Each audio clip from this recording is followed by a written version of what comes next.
Unfortunately, Alan is not here yet. Alan Edwards was going to be our moderator, but I gather there's a problem with traffic, and so you'll have to put up with me. Okay. My name is Pat Blackman, and I've been involved with the Anmore Times and with Anmore for many years, many years.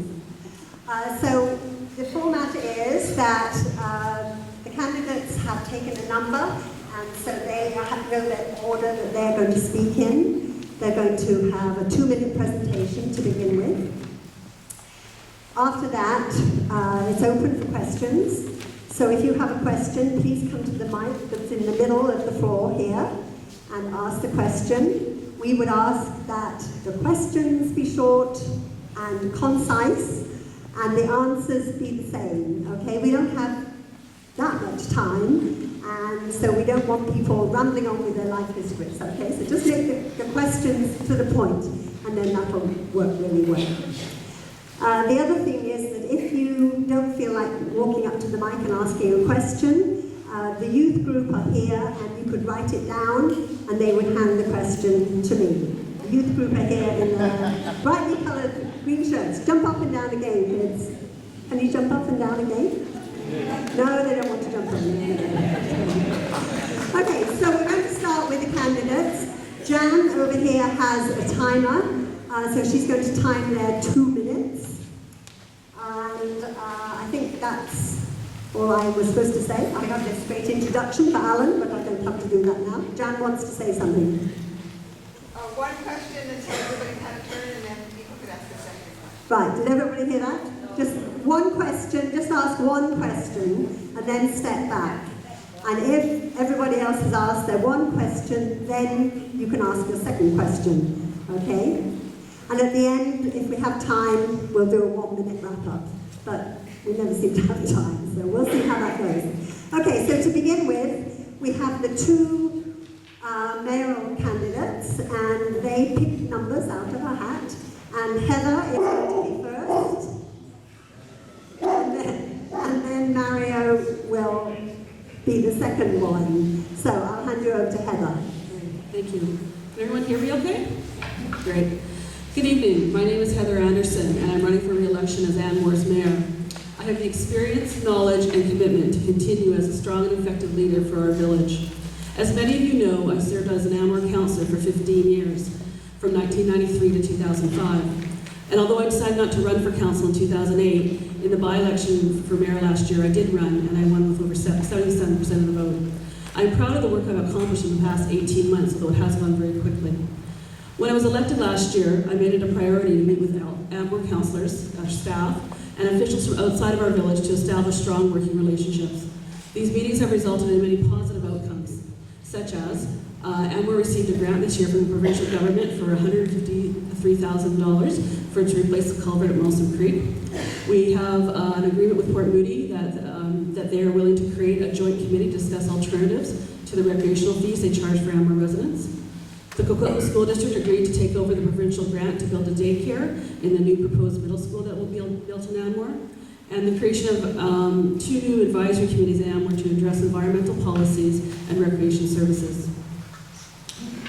During over 16 years that I've served on Anmore Council, I have balanced the needs of the village with the available financial resources we have. I've ensured that Anmore developments reflect the principles of our official community plan and our zoning bylaw. I've worked to acquire funding needed for the reconstruction of East Road, which finally was completed last year. I've worked to increase the amount of parkland in the village. I've supported environmental protection procedures and new developments. I've supported Anmore volunteers for more than 20 years. And I have also supported the Isaak Volunteer Fire Department to ensure that they are well trained and equipped to serve our community. And I've served as a trustee for 12 years when I was on council. I feel very fortunate that my husband Mark and I are raising our children, Caden and Kiara, in Anmore, just as I grew up here. I believe it is possible to maintain our semi-rural environment and incorporate future growth in a manner that maintains the uniqueness of Anmore. I hope to be re-elected as your mayor, and so I can continue the work towards the village. Thank you for your time.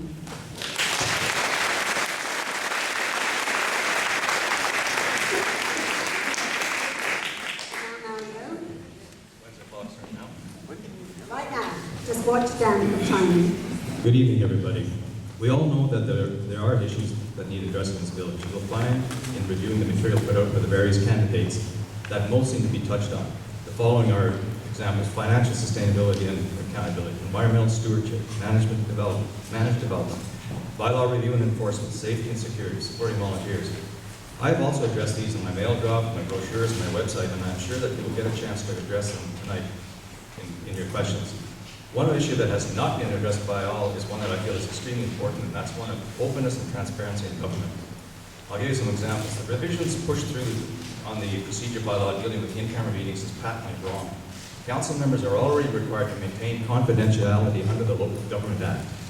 To allow only the mayor and manager of corporate services to have access to the agenda and related documents prior to the meeting and then returning them afterwards does not allow council members the opportunity to do research or to get legal opinion if it's so required. It was good enough for 15 years when the mayor was on council. Why now? The answer probably lies in the lawsuits which followed. The second example is the 11-member daycare working committee worked diligently for months reviewing the need, the desire, and the financial viability of a standalone daycare. The recommendation sent to council by the daycare working group members, 8 of them who were non-council, showed that only 2 of the 8 members were in favor of moving forward. However, the reports were immediately tabled without discussion and the working group was disbanded. Is this what is meant by citizen engagement and encouraging volunteerism? This is not the culture of openness and transparency that I envisioned for the village. When elected, I will use my management skills to encourage citizen engagement in committees and council meetings, welcome questions and ideas from residents, ensure residents are not only heard but also listened to, ensure everyone involved or affected gets all the facts and has a say. I believe strongly in public consultation and consensus building rather than governing from a position of power. 10 seconds lost right there. I believe strongly in team building. This includes the council, advisory committees, volunteer groups, developers, and residents, whether owners or renters. I lost 10 seconds. There you go.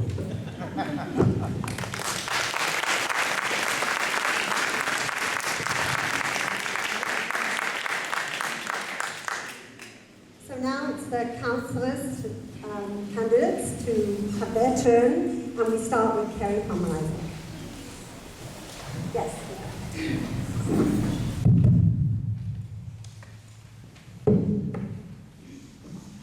everyone hear me all right? More or less? Hi, I'm Kerri Palmer Isaac, and I've lived in the village with my family for over 15 years. What I'd really like to talk to you about this evening is something that my parents always said to me, and lately it's been ringing in my ears. If you're not part of the solution, you're part of the what. You're part of the problem. It's easy to identify problems, it's easy to complain, it's hard to find solutions. Here are some examples. Problem, green waste. We couldn't compost responsibly. We had pests, bears, residents were unhappy. We needed a green waste program, and it was mandated by Metro. A request went to staff, it came to council. We heard about more problems. It's gross, it's unnecessary, it's expensive. I went to webinars and I looked at models in other communities. We brought together our service provider on board to work out an adaptable, flexible plan. We had public consultation. Solution. We're on track to provide green waste disposal in the spring of next year, diverting over 35% of our garbage. You need more problem solvers. Problem. Environmental issues. During development, washouts, siltation, tree retention problems, protecting the riparian area. Our staff were getting bogged down supervising the sites. Solution, and I have to give credit to staff on this one because it's due. A village environmental consultant, on board from the beginning of the planning process and representing the village's environmental interests. My favorite part being that it was cost neutral, with the fee being recovered by the village. Problem, bylaw control and enforcement. Look for solutions. I supported putting together a working group for the sound bylaw, found a group at the UBCM that will contract bylaw services. We need tenacious problem solvers to work on a relationship with Port Moody, a task force to address recreation fees, and our middle school project. When I came onto this meeting 3 years ago, I was younger, I was greener, but I was excited, and I still am. I'm asking you for the opportunity to work on the next council. Thank you.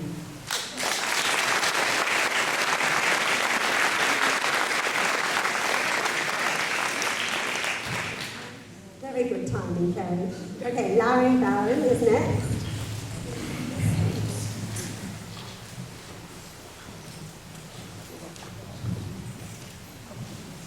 Hi, my name is Larry Barron and I'm running for councillor.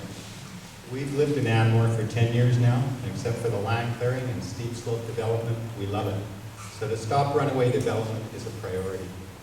I'm a lawyer and I deal with real estate and business contracts, and I'll bring that expertise to council. But I'm also concerned when basic accountability rules are removed.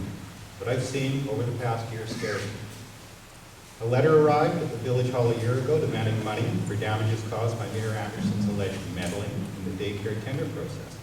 2 weeks later, a secrecy law, unprecedented in Canada, was passed under which the mayor now decides which documents are confidential. And councillors are denied the right to study the documents at all outside the closed council meeting.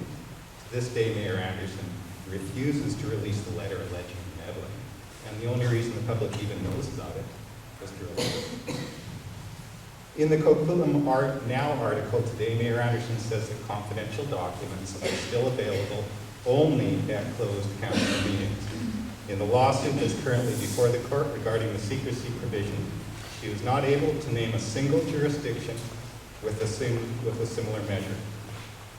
She says all it really affected was council members because no one else attends those in-camera meetings. That's a quote. So tell that to the Webbers, who just got shafted by the village. On October 4th, the mayor and councillors McEwen and Palmer Isaak passed a resolution behind closed doors, which solely benefits a subdivision application by ex-mayor Weinberg and his wife. And the only reason we even know about that is through a lawsuit by the neighbors.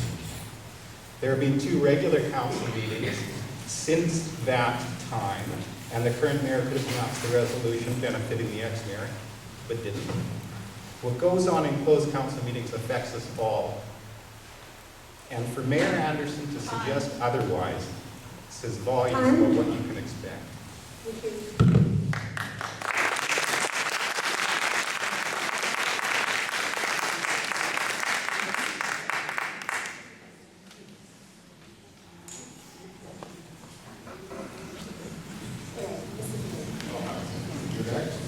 Yeah, and I apologize for being late. Traffic is me. Yeah, thank you.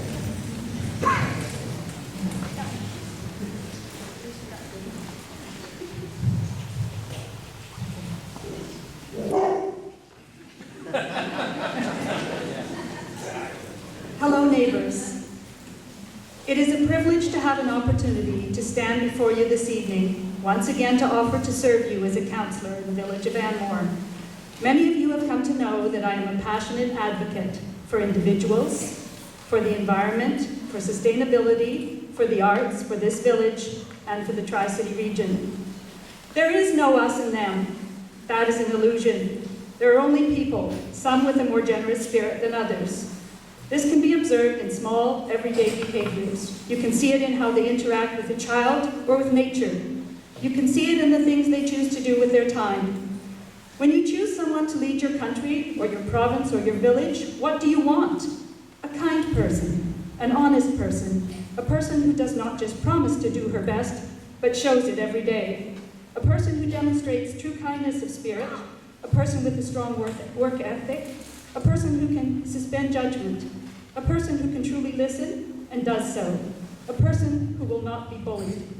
I offer you these, my good qualities, and more, because I know such a person will bring to the council table your interests, always.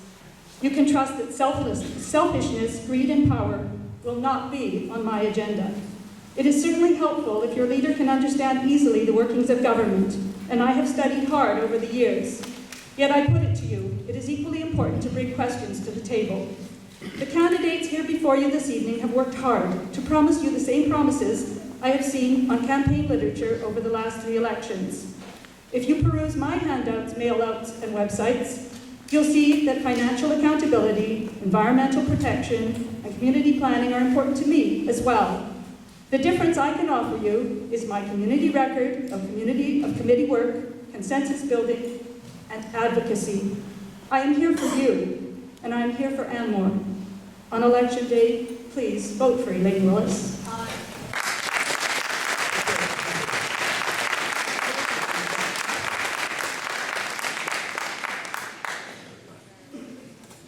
Good evening, thanks very much for coming out. My name is Stephen Robb. I'm running for Anmore Council.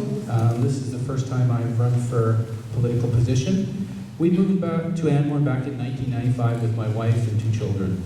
We've seen this village grow over the last many years, and I'm here to offer a voice on council for you, the residents of Anmore. My platform is one, to listen to you guys to see what issues are important to you, what issues are bothering you and affecting your enjoyment of our wonderful community.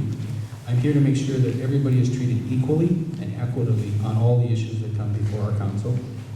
I want to see that things are handled in a consistent manner with everybody. There's no special favors when I'm on the council. I want to also see that we're doing things in a timely manner and that we're planning for the future of this village, because we're going to see things grow with the extension of the Evergreen Line. The other thing that I'm keen on is transparency. You're going to hear that from everybody up here tonight, and I think it's one of the most important things as we grow as a council and as we grow as a community. Thank you very much, and I hope for your vote on the 19th.